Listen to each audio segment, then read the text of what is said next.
ఆయన నీ మహాప్రేమ చేత మమ్మల్ని అందరినీ కూడా ఇంతవరకు ఆశీర్వదించి కాపాడి సజీవులుగా ఉంచినందుకు నీకు వందనాలు స్తోత్రములు చెల్లిస్తున్నాము నాయనా. మరి ఈరోజు గుడ్ ఫ్రైడే రోజున నీ వాక్యాన్ని అందించే భాగ్యం అనుగ్రహించినందుకు నీకు వందనాలు స్తోత్రములు చెల్లిస్తున్నాము నాయనా. ఇక్కడ కూడిన బిడ్డలందరినీ వారి కుటుంబాలన్నింటినీ కూడా ఆశీర్వదించి కాపాడి సహాయం చేయండి. ఆరోగ్య ఆయుష్ బలం అనుగ్రహించండి నాయన. నీ ఆత్మీయతలో ఎంతో ఇదిగా ఎదుగుతున్నందుకు వందనాలు స్తోత్రములు చెల్లిస్తున్నాం నాయన. ఈ 40 రోజులు కూడా ఎంతమంది అయితే నిన్ను ప్రార్థించారో ప్రభా, ఉపవాసం ఉన్నారో, నిన్ను స్తుతించారో వారందరినీ కూడా నువ్వు ఆశీర్వదించండి, కాపాడండి, సహాయం చేయండి నాయన. పాస్టర్ గారి కుటుంబానందరినీ కూడా దీవించి ఆశీర్వదించండి ప్రభా. ఇప్పుడు వాక్యం చెప్పబోతుండగా ప్రభా, మీరు నాలో ఉండి మీ యొక్క వాక్యాన్ని అందించమని యేసు క్రీస్తు నామమున వేడుకుంటున్నాను తండ్రి. సిలువ ధ్యానం, శ్రమల దినాలు అన్నీ మనకు తెలిసినే. యేసు ప్రభు 7 మాటలు సిలువలో పలికాడని చిన్నప్పటి నుండి ఈ రోజు వరకు మనకు అందరికీ తెలిసిందే. మీ అందరూ కూడా కొంతమంది విశ్వాసులు కూడా 7 మాటలు మాట్లాడతారని చెప్పారు షారోన్ గారు నాతో. కాబట్టి నేను అసలు రౌండప్గా ఒక మెసేజ్ చెప్తున్నానండి. అంటే ఫలానా వాక్యం అందరూ రెడీగా ఉన్నారు కాబట్టి వాళ్ళందరూ 7 కూడా మీకు 7 వాక్యాలు అందిస్తున్నారు. కాబట్టి దేవుడికి స్తోత్రం. మరి పండగలు చేయమని ఫలానా పండగ చేయండి, ఈ పండగ చేయండి, ఫలానా పండగ ఇది అని బైబిల్లో ఎక్కడా కూడా రాసి లేదు. ఇది ఫలానా పండగ, ఇది ఫలానా పండగ, ఇప్పుడు చేయండి అప్పుడు చేయండి అని మన బైబిల్లో ఎక్కడ లేదు. కానీ యేసు ప్రభు పుట్టి చనిపోయే వరకు కూడా జరిగిన సంగతి అంతా కూడా యూదా దేశంలో యురేనన్, టెర్టులియన్ అని 2 పండితులు ఉన్నారండి. యూదా దేశంలో ఉన్నారనమాట వాళ్ళిద్దరు. యేసు ప్రభు పుట్టిన దగ్గర నుండి చనిపోయిన వరకు ఏమి జరిగిందని వాళ్ళంతా గ్రహించారు. గ్రహించిన తర్వాత వాళ్ళు ఆలోచించింది ఏమంటే, ఒక క్రైస్తవ విధానాన్ని మనం ఎలా విభజించాలి అని టెర్టులియన్, యురేనియన్ అనే పండితులు 2 ఆలోచించి మన క్రైస్తవ జీవిత విధానాన్ని 3 విధాలుగా విభజించారండి. 3 విధాలుగా ఉంది. ఇప్పుడు మనకి ఎండాకాలం, వర్షాకాలం, చలికాలం అన్నట్టు 3 ఋతువులు ఉన్నట్టు క్రైస్తవ జీవిత విధానంలో కూడా 3 విధానాలుగా సృష్టించారు. ఒకటి అడ్వెంట్ ఋతువు అంటారు. అంటే అడ్వెంట్ ఋతువు అంటే యేసు రాకడ దినాలు అని అర్థం. యేసు రాకడ దినాలు అంటే అదేంటండి? క్రిస్మస్.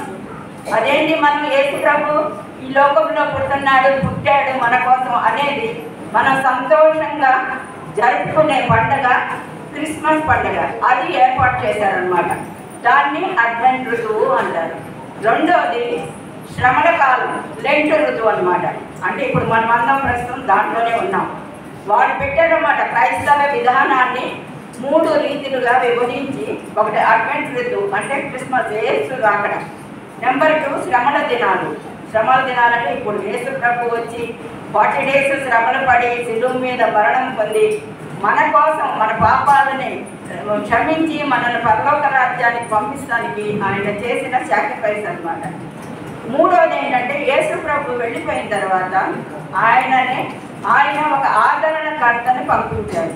ఎవరంటే పరిశుద్ధాత్ముడు అనేది ఇప్పుడు యేసు ప్రభు వర్క్ చేసేదంతా మనలో పరిశుద్ధాత్మ దేవుడు. యేసు ప్రభు ఏమో మన పాపాలను క్షమించడానికి వచ్చాడు. అయితే పరిశుద్ధాత్మ దేవుడు మన పాపాలను ఒప్పించడానికి పంపించాడు. మన పాపాలు ఒప్పుకున్న తర్వాత మన పరలోక రాజ్యానికి వెళ్తాము. ఈ విధంగా వాళ్ళు 3 విధాల క్రైస్తవ జీవిత విధానాన్ని 3 విధాలుగా ఏర్పాటు చేసిన తర్వాత అది మనం సెలబ్రేట్ చేస్తున్నాం అన్నమాట. వాళ్ళు ఆ రోజు నుండి మొదలుపెట్టింది ఈ రోజు వరకు కూడా యేసు ప్రభు వచ్చాడని క్రిస్మస్ చేస్తున్నాం, శ్రమల దినాలు చేస్తున్నాం. ఇక లాస్ట్ అంటే మనల్ని మనం పరీక్షించుకోవడం అనమాట. అయితే ఉపవాసం అంటే ఏంటంటే అసలు ఉపవాసానికి అర్థం తెలుసా? ఉపవాసానికి ఎన్ని అక్షరాలు ఉన్నాయండి? ఉపవాసము 5 అక్షరాలు ఉంది. ఉపవాసంలో 5 అక్షరాలు ఉంది. దానికి మీనింగ్ ఏంటంటే మనం ఉపవాసం చేస్తున్నామంటే ఎట్లా చెయ్యాలి, అంటే ఉపేక్షించుట, వదిలిపెట్టడం.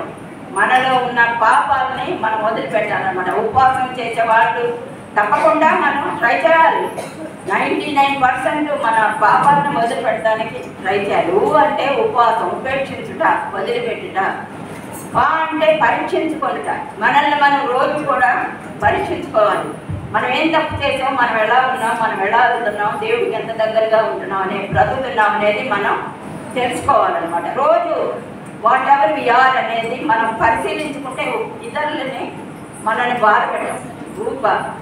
అంటే వాక్యము, రోజు డైలీ మనం వాక్యం చదువుతాం, కానీ ఉపవాస దినంలో ఇంకా ఎక్కువగా వాక్య పఠనం చేయాలన్నమాట. అంటే ఉపవాసం అంటే మనల్ని మనం దేవునికి సమర్పించుకోవాలి. సమర్పించుకునే ఇప్పుడు ఉపవాసం చేస్తా, నీ చెడు గుణాలని వదిలిపెట్టేసేవనుకో, తర్వాత నిన్ను నీవు పరీక్షించుకుని రోజు నిన్ను నువ్వు సరిదిద్దుకున్నావు అనుకో, రోజు వాక్యం ప్రార్థన చేస్తున్నావు అనుకో, తర్వాత పైన ఏంటంటే అంటే ముక్తిని చేరుకుంటాం, పరలోక రాజ్యానికి చేరుకుంటాం. ఉపవాసం అంటే ఏదో అన్నం తినకుండా ఉండేసి ఇష్టానుసారంగా ఉండి ఉపవాసం చేస్తున్నామని కాదు. ఉపవాసం చేసే ప్రతి ఒక్కళ్ళు కూడా ప్రార్థన, వాక్యం అనేది ముఖ్యం. అది ఎక్కువగా మనం చేయాలి. అది చేసామనుకోండి, దానివల్ల ఏ లాభం వస్తుందండి అంటారు. దానివల్ల మనకి చాలా లాభం వస్తుంది. వాక్యం ద్వారా, తర్వాత ప్రార్థన ద్వారా మన మైండ్, మన మనస్సు కూడా రెండు కూడా చేంజ్ అయిపోతుంది అనమాట. అంటే మనం మారు మనసు పొందుతాం. మారు మనసు మనిషిని మార్చదండి. ఒక మనిషి ఇంకో మనిషిని మార్చలేదు. కానీ వాక్యము తర్వాత ప్రార్థన అనేది మన జీవితాన్ని మార్చి మనం మారు మనసు పొందే దారి మనకి చూపిస్తుంది. అలాగే మరి అపొస్తలుల కార్యం 2వ అధ్యాయంలో పేతురు ఏమన్నారంటే, ఫస్ట్ మారు మనసు పొందండి, తర్వాత బ్యాప్టిజం తీసుకోండి, తర్వాత పరిశుద్ధాత్మ వరాన్ని పొందుకోండి అన్నారు. మారు మనసు ముందు, తర్వాత బ్యాప్టిజం, తర్వాత పరిశుద్ధాత్మ వరాన్ని మనం పొందుకోవాలనేది పేతురు గారు అపొస్తలుల కార్యం 2వ అధ్యాయంలో చెప్పారు. అయితే ఇప్పుడు ఏంటంటే మనం ముందుగానే మారు మనసు లేకుండా ముందుగానే బ్యాప్టిజం తీసుకుంటున్నాం. తీసుకుని తర్వాత మారు మనసు పొందుదామని అన్నాం. పర్వాలేదు, కుడి ఎడమైతే పొరపాటు లేదు, ఓడిపోలేదు. కాబట్టి మనం ఏం చేయాలంటే బ్యాప్టిజం తీసుకున్నా సరే కంపల్సరిగా మనం మారు మనసు అనేది పొందాలి. మారు మనసు పొందేదంటే పాప క్షమాపణ దేవుడు మనకి ఇస్తేనే మనం పరలోక రాజ్యానికి వెళ్తాం. కాబట్టి మారు మనసు అనేది ముఖ్యం. మారు మనసు అంటే మన పాపాలు దేవుని దగ్గర ఒప్పుకొని పరలోక రాజ్యానికి వెళ్ళడానికి అది ఒక దారి అండి. మనం మరి ఎంత కాలం నుండి ఈ రోజు వరకు, చిన్నప్పటి నుండి ఈ రోజు వరకు మనం యేసు ప్రభువుని గురించి తెలుసు, వాక్యం గురించి తెలుసు, ప్రార్థన గురించి తెలుసు. కానీ నన్ను చెక్కుము ఘోర పాపిని నేను తండ్రి, పాపములో పడియుంటిని, లేవనెత్తుము కుమ్మరించుము, నీదు ఆత్మను నీ చేతిలో నన్ను పట్టుకో, నీ ఆత్మతో నన్ను నడుపు, శిల్పి చేతిలో శిలను నేను అనుక్షణము నన్ను చెక్కుము. పరిశుద్ధమైన తండ్రి, కృపగల నాయన, నీ యొక్క మహాప్రేమ చేత మమ్మల్ని అందరిని ఆశీర్వదించి ఈరోజు మేమందరం నిన్ను స్తుతించే భాగ్యం అనుగ్రహించినందుకు స్తోత్రం తండ్రి.